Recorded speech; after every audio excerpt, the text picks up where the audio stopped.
নমস্কার, আমি ইন্দ্রাণী। শুরু করছি আজকে। এমনিতে ইডি যে এখন সরকারের ভাত কাপড়ের দায় নেওয়া পোষ্য জীব, তো তা নিয়ে এখন কোনো সন্দেহ নেই। সিবিআই সম্পর্কে কথা বলতে গিয়ে সে কবেই সুপ্রিম কোর্ট খাঁচার তোতা পাখি বলেছিল, কিন্তু ইডি তার থেকেও অনেক বেশি কার্যকরী দেখাই যাচ্ছে। আগেই ঠিক হয়ে যাচ্ছে কি করা হবে। প্রায় রঘু ডাকাতের মতো রাজ্যের বিজেপি নেতারা জানিয়ে দিচ্ছেন, তোর ঘরে ইনকাম ট্যাক্স রেড করিয়ে দেব, সিবিআই পাঠিয়ে দেব, ইডি লেলিয়ে দেব। হচ্ছেও তাই। যে কোনো ভিজিলেন্স এজেন্সি সন্তর্পণে কাজ করে, ইডি সবাইকে জানিয়ে। একবার ধরলে মাসের পর মাস, বছরের পর বছর জেলে পচিয়ে মারবে, বেল মিলবে না। এতটুকু প্রমাণও নেই, কিন্তু জেলে থাকো। বের হবে সেদিন যেদিন ওপর থেকে নির্দেশ আসবে, তার আগে নয়। আর ওপর থেকে নির্দেশ কবে আসবে? যাকে ধরা হয়েছে তিনি যদি ঘাড় ও মাথা নিচু করেন, শুরুত করে পদ্মফুল হাতে ধরেন, কিংবা নিদেন পক্ষে মুচলেকা দেন যে জেল থেকে বেরিয়ে মমতা ব্যানার্জি, রাহুল গান্ধীর গোষ্ঠীর তুষ্টি করে দেব, তাহলে বেল মিলবে আর ইডি আসবে না। এক জামিনে মুক্ত ইটিং ফায়ার ভমিটিং ফায়ার সাংবাদিককে দেখে সে ধারণা আরো শক্তপোক্ত হয়েছে। কিন্তু ইডি এই দেশের আইনের প্রশাসনিক ব্যবস্থার অঙ্গ, বিজেপি তৈরি করেনি। ইউপিএ থেকে সিবিআই, ইডি, বিভিন্ন কালা কানুন জানিয়ে এখন বিরোধীরা ব্যতিব্যস্ত। সেসব তো তৈরি হয়েছিল কংগ্রেস আমলে। মোদি শাহ কেবল তার সুযোগ নিচ্ছেন মাত্র। এবং এসব vigilance body, ED, CBI, income tax ইত্যাদি, যেহেতু সাংবিধানিক সবুজ ঝান্ডা নিয়েই কাজ করে, তাই তারা জেরা করতে চাইলে হাজিরা দিতে হবে বা বড়জোর আদালতে সেই সমনকে চ্যালেঞ্জ করা যায়। তারা আদতে সরকারের লেঠেল বাহিনী হিসেবেই কাজ করছে, কিন্তু তাদের সঙ্গে লাঠি, গুলি, পিস্তল দিয়ে মোকাবেলা করা যায় না। এবং এটাও ঘটনা যে বিভিন্ন মামলায় বিভিন্ন লোকজনের কাছ থেকে এই এজেন্সিগুলো বিরাট পরিমাণে টাকা, সোনা, গয়না উদ্ধার করেছে। কাজেই দুর্নীতি একটা বিষয় তো বটে। সেই ইডি বিষয় আজকে। ইডি অভিযান, শাহজাহান এবং সাংবাদিক পেটানো। সন্দেশখালী কাণ্ড ঘিরে রাজ্য রাজনীতি তোলপাড়। কেন্দ্রীয় সংস্থার অতি সক্রিয়তার নেপথ্যে বর্তমান কেন্দ্রীয় সরকারের শাসক দল বিজেপির ভূমিকা রয়েছে। এ কথা শুধু বিরোধী শিবিরের রাজনৈতিক দাবি বলে আর উপেক্ষা করার নয়। সারা দেশের সঙ্গে বঙ্গবাসীও গত প্রায় এক দশকের একাধিক ঘটনাক্রমে অভিজ্ঞতা থেকে তা বিশ্বাস করতে শুরু করেছে। দেশবাসীর কাছে দুর্নীতি দমন অবশ্যই স্বাগত, কিন্তু সেই দুর্নীতি দমন অভিযানের অভিমুখ যদি শুধুমাত্র বিজেপির প্রতিপক্ষকে নিশানা করে হয়, তাহলে স্বাভাবিক কারণে কেন্দ্রের শাসকের উদ্দেশ্য নিয়েই সংশয় দেখা দেয়। কিন্তু বিরোধী শিবিরের একাংশের বিরুদ্ধে দুর্নীতির অভিযোগের যদি প্রাথমিক সত্যতা জনসমক্ষে প্রকট হয়ে পড়ে, তা খুবই উদ্বেগের। কেননা সেই অনাচারের মেঘ বিরোধী শাসিত রাজ্যের সমস্ত সদর্থক কর্মকাণ্ডকে আড়াল করে দেয়। তাই কেন্দ্রের শাসকের রাজনৈতিক প্রতিহিংসার মুখোশ খোলার ধারাবাহিক আন্দোলনের সঙ্গে সঙ্গে নিজেদের ঘরেও নজর দেওয়া জরুরি। বাংলায় 2011 সালে পালাবদলের পর থেকে রাজ্যবাসীর আর্থ-সামাজিক উন্নয়নে দেশ তো বটেই, আন্তর্জাতিক মহলেও রাজ্য প্রশাসনের উদ্যোগ সাড়া জাগিয়েছে। শুধু তাই নয়, দেশের নিরাপদতম মহানগরের তালিকায় রাজ্যের রাজধানী কলকাতা, কিংবা কেন্দ্রের দেওয়া পরিসংখ্যান অনুসারে আইন শৃঙ্খলা প্রশ্নে বাংলার স্থান বিজেপি শাসিত তথাকথিত ডবল ইঞ্জিন সরকারের থেকে অনেক ভালো। সেসবই এক লহমায় আড়ালে চলে গিয়ে সামনে চলে আসে রাজ্যের শাসক তৃণমূলের একাংশের অপকর্ম, যেমনটা হয়েছে সন্দেশখালীতে। দলের জনপ্রিয়তার জোয়ারে ভেসে বেনজলের অনুপ্রবেশ স্বাভাবিক, কিন্তু সাংগঠনিক প্রক্রিয়ায় তা সময়ে সময়ে ছেঁটে ফেলাটাও দল নেতানেত্রীর কর্তব্য। সেই কর্তব্যে ঢিলে দিলে কি হয়? সন্দেশখালীর শেখ শাহজাহানরা তা আঙুল দিয়ে দেখিয়ে দিয়েছে। এটা তো ঘটনাই যে আমাদের রাজ্যের শাসক দলের মধ্যে দুর্নীতি আছে, বিরাটভাবেই আছে। কিছুদিন আগে সাইকেলে মাছ বিক্রি করা মানুষের ব্যাংকে যদি 300-400 কোটি টাকা থাকে, তাহলে সেটা তো নিশ্চিতভাবেই দুর্নীতি। মন্ত্রী বান্ধবীর বাড়ি থেকে যদি অজস্র জমির দলিল বের হয়, তোড়া তোড়া টাকা বের হয়, তাহলে তাকে তো দুর্নীতিই বলবো। বালু থেকে ডাকু, পার্থ থেকে কল্যাণময় ধরা পড়েছে, এবং পড়েনি এমন দুর্নীতিবাজেরা তো তৃণমূলের নাম উজ্জ্বল করছে না। পাড়ায়, গ্রামে, মহল্লায় যেসব উচ্চিংড়ে নেতারা দামি স্করপিও আর বিদেশি মদে অভ্যস্ত হয়েছে, যাদের বাড়ি এই কবছরে হয়েছে প্যালেস, তারা যে দুর্নীতিগ্রস্ত তা কি দল জানে না? জানে বই কি। তাদেরই একজন এই শেখ শাহজাহান।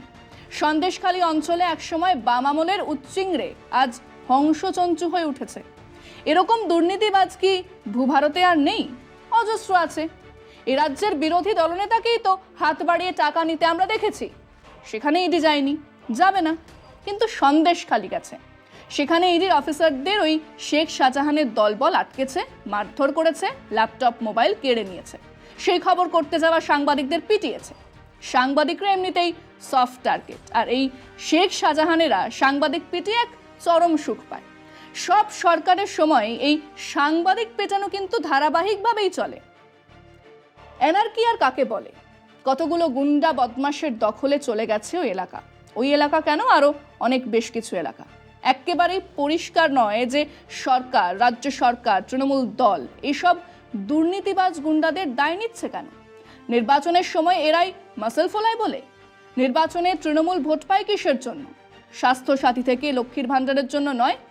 গ্রামের রাস্তা ভালো হয়েছে, হাসপাতালে কিছু ওষুধ পাওয়া যাচ্ছে, স্কুলে মিড ডে মিল পৌঁছেছে, সরকারের মানুষজন দুয়ারে এসে হাজির হচ্ছেন, এগুলোই তো কারণ। তাহলে এই গুন্ডা পোষার কারণ কি?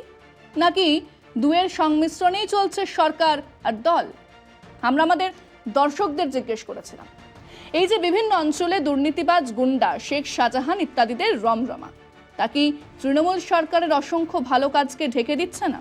এসব দুর্নীতিগ্রস্ত নেতাদের দল থেকে তাড়িয়ে দেওয়া কি অসম্ভব? কেন তাদের পোষা হচ্ছে?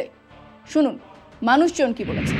যারা দুর্নীতির সঙ্গে যুক্ত, যারা দুর্নীতি করছে, তাদেরকে দল থেকে তাদেরকে বহিষ্কার করুক। এখনও দলে যারা ভালো ভালো ছেলেরা আছেন তাদের সামনের সারিতে নিয়ে আসুক, তাদেরকে জায়গা দিক। আমাদের পশ্চিমবঙ্গের ভুইফোর কিছু নেতা ইদানিং মাথাচাড়া দিয়ে উঠেছে। এরকম ভুইফোর নেতা সমস্ত দলেরই আছে। এখন যেহেতু তৃণমূল সরকার চলছে, তাদের মাথার উপর দিদি আছে। আমার মনে হয় না এই সমস্ত নেতারা এই তৃণমূল সরকারের কোনো অস্বস্তি বাড়িয়ে দেবে। অন্য দল থেকে এসছে, তারা এসে মানে এখন 2 নম্বরই কাজ করছে। তাদের দিকে দিদির নজর দেওয়া উচিত এবং দল থেকে তাদের বহিষ্কার করা উচিত। নিশ্চয়ই তারা বিচার বিবেচনা করছে, খুব শীঘ্রই এই সমস্ত মানুষকে দল থেকে তাড়িয়ে দেবেন। কিছু তো চাপা পড়ছেই, না হলে এত লোক এইভাবে দুর্নীতি নিয়ে ঘুরে বেড়াচ্ছে, এগুলো তো ঠিক না। তৃণমূল কংগ্রেস হচ্ছে একটা বৃহৎ পরিবার, মানে 10 কোটি মানুষের একটা বড় পরিবার। এই পরিবারে 1-2 জন খারাপ থাকতেই পারে, তাই বলে তৃণমূল দলকে খারাপ বলা যায় না। কিছু মানুষ আছে যারা আজকের আমাদের এই জায়গাটাকে নষ্ট করছে, বা কিছু ভালো মানুষদেরকে ক্ষতি করার চেষ্টা করছে। এদেরকে তো সেই জায়গা থেকে সরাতে হবে। ভোট ওরিয়েন্টেড যে রাজনীতি, এই রাজনীতি করতে গেলে যারা ভোট ওরিয়েন্টেড রাজনীতি মূলত করে তাদের এইসব মাস্তানদের পুষতে হবে। এরা পুষছে। যারা দলকে ব্যবহার করে দলের নাম ভাঙে, তারা নিজেরা টাকা পয়সা বা বিভিন্ন রকমভাবে দুর্নীতি করে আত্মসাৎ করার চেষ্টা করছে, তাদের তো কোনোভাবেই দলে রাখা উচিত না। যে অন্যায় করে তাকে তো ভুগতে হয়। এখন জনসাধারণের ব্যাপার, থাকবে কি যাবে। বর্তমান তৃণমূল কংগ্রেসের যে অবস্থা, তাতে করে হয়তো কিছু লোক দুর্নীতির সঙ্গে হয়তো জড়িত হয়ে আছে। তা বলে এই নয় যে সমস্ত আমাদের তৃণমূল সরকারটাই দুর্নীতিগ্রস্ত। দিদিকে কলঙ্কিত করার জন্যে এরা দুর্নাম দিচ্ছে, রাজনীতিকে নষ্ট করছে, সমাজকে নষ্ট করছে। এদের একেবারে বহিষ্কার করে দেওয়া দরকার। অ্যাকচুয়ালি শাহজাহান বা ওই আড্ডো টাড্ডো এগুলো কোনো বিষয় না। এরা হচ্ছে এই দলের সম্পদ। এদেরকে না রাখলে, কারণ এই দলটা টোটালি লুটেরা, এর ভেতরে দুর্বৃত্তায়ন বহুদিন ধরে চলছে। অতএব এদের না রাখলে এই দল চলবে না। মমতা ব্যানার্জি ডিসাইড করবে, কারণ উনি তো দেখছেন সব কিছু। উনি তো কোনো খারাপ কাজ করেন না, ওরা করছে। তো হাতে যেমন 5টা আঙুল সমান থাকে না, পার্টিরও 5টা লোক সমান থাকে না। এই যে এখন রিসেন্টলি যেসব ঘটনা ঘটছে, যেগুলো আমরা দেখতে পাচ্ছি, সেইগুলো থেকে এইসব লোকেদের দল থেকে বহিষ্কার করা উচিত। এখন তো পরিষ্কারই বোঝাই যাচ্ছে, এই যে পঞ্চায়েত ভোট দেখতে পেলেন না, কত জায়গায় বিডিও দিয়ে আইসিদের দিয়ে ভোট হয়েছে, এরকম দুর্নীতিবাজের দিয়ে, মস্তান গুন্ডাদের দিয়ে তো ভোট হয়েছে। আর এরাই তো ভোটটা লুট করেছে, এই জন্য তো দল এদের তাড়াচ্ছে না। এদের তো তাড়িয়ে দিলে আগামী দিনে তো ওদের ভোট লুট করতে পারবে না, সেটাই তো বড় কারণ হয়ে দাঁড়াচ্ছে। দিদি তো বহুত ভালো উন্নয়নমূলক কাজ করছে। কিছু মুসলিম লোক দলের ক্ষতির জন্য উল্টোপাল্টা কাজ করে, তার দল থেকে বহিষ্কার করা উচিত, আমার ব্যক্তিগত মতামত। শাহজাহানের মতন যেসব দুর্নীতিগ্রস্ত নেতা আছে, এই যে শঙ্করাড্ড বলেন যারা আছে, এরা পাবলিকের কাছে এরা এখন খুবই ধিকৃত। এর জন্যে আমাদের তৃণমূল দলের প্রভূত ক্ষতি হচ্ছে। অবিলম্বে এদের দল থেকে বহিষ্কার করা উচিত। কিছু কিছু নেতাদের জন্য বাংলার মুখ্যমন্ত্রীর নাম দুর্নাম হচ্ছে। সুতরাং আমি চাই না যে এইসব মানুষদের জন্য আমাদের মাননীয় মুখ্যমন্ত্রীর নামটা দুর্নাম হোক। তৃণমূল সরকার বা দলের সবথেকে নড়বড়ে জায়গাটা হলো দলের নেতাদের তলার থেকে ওপরসারির কর্মীদের দুর্নীতি। খেয়াল করে দেখুন, হাজার একটা ভালো কাজ হচ্ছে। ইনফ্যাক্ট বিরোধী দলগুলো সরকারের কাজ নিয়ে প্রায় কিছু বলারই নেই। যত কথা সবটাই দলের বিভিন্ন সারির নেতা মন্ত্রী কর্মীদের দুর্নীতি নিয়ে। এই দুর্নীতি আগামী দিনের নির্বাচনের সবথেকে বড় ইস্যু হয়ে দাঁড়াবে।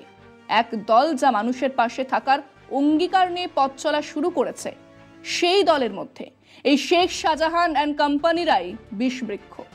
এদের উপড়ে ফেলতে না পারলে আগামী দিনে হাজার একটা ভালো কাজ করার পরেও দল আর সরকারকে একদিন এর খেসারত দিতেই হবে। আজকে পর্যন্তই। দেখতে থাকুন কলকাতা টিভি, রাত দিন 7 দিন।